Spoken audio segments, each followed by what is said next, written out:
Imagine this: you're trapped high in the freezing Andes Mountains, surrounded by endless snow, with no food, no shelter, and no way to call for help.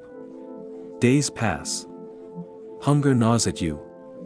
Nights dip far below freezing, and hope fades with each sunrise. What would you do to survive?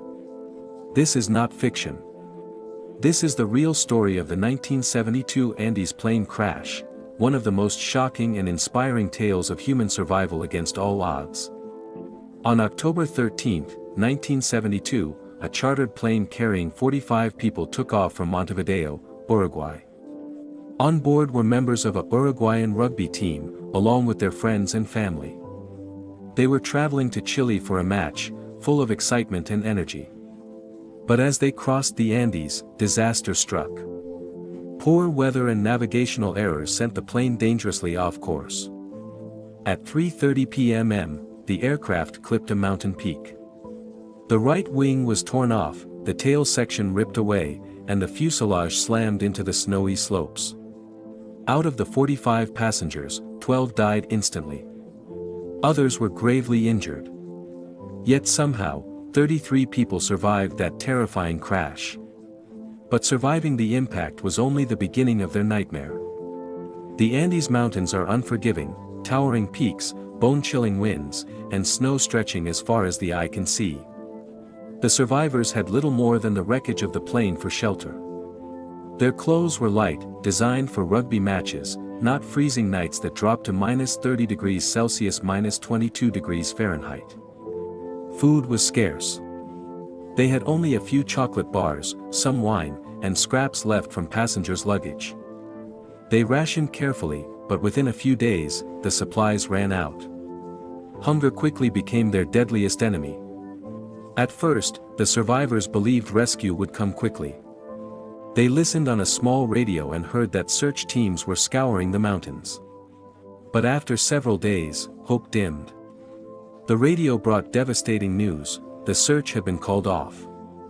Authorities assumed no one could have survived in such harsh conditions. For the stranded group, this meant one thing: no one was coming.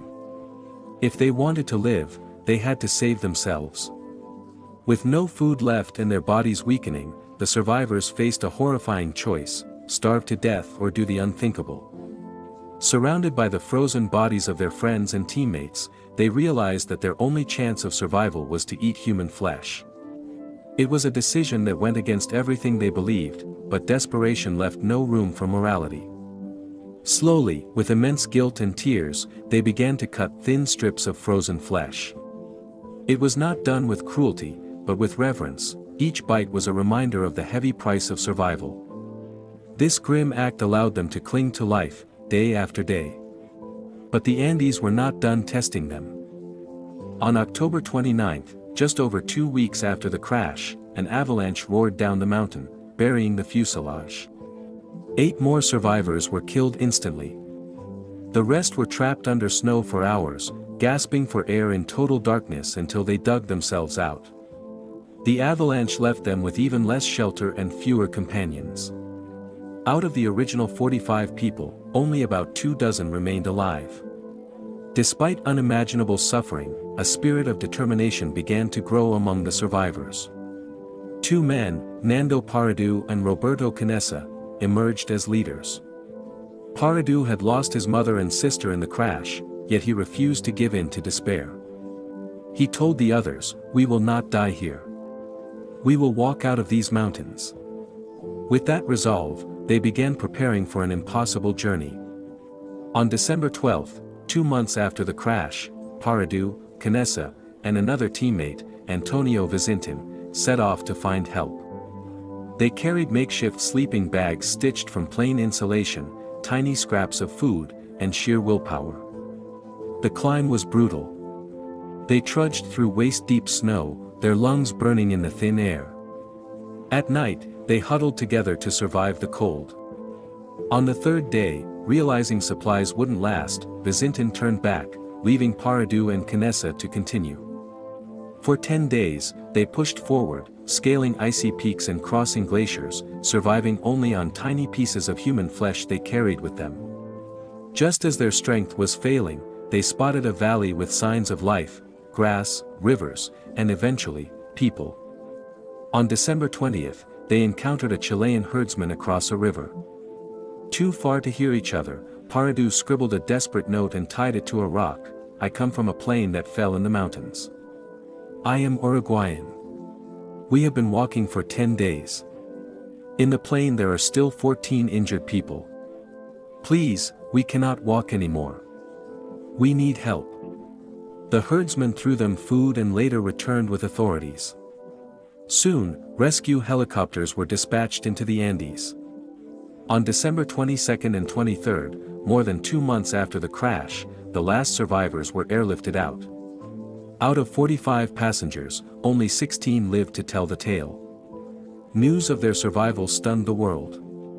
When it was revealed that they had resorted to cannibalism, the story became even more controversial.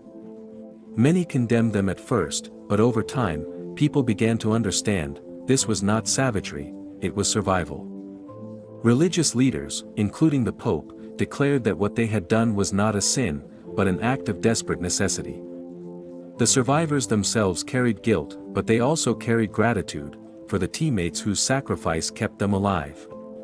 Today, the story of the Andes plane crash is remembered as one of the greatest survival stories ever told. It has inspired books, documentaries, and films, including the famous movie Alive. But beyond the headlines and dramatizations, this story is about human resilience. It is about courage, leadership, and the will to live even when the world has abandoned you. The survivors often say that the true heroes were the ones who gave their lives, their teammates, their friends, and their family members, whose bodies sustained them and whose memory gave them strength to keep walking. The 1972 Andes plane crash reminds us that the human spirit is stronger than hunger, colder than snow, and more powerful than despair. When pushed to the edge of existence, these men proved that survival is not just about food or shelter, it is about hope, unity, and the refusal to give up. So next time life feels impossible, remember this story. 16 young men walked out of the Andes after 72 days of unimaginable suffering, alive, against all odds.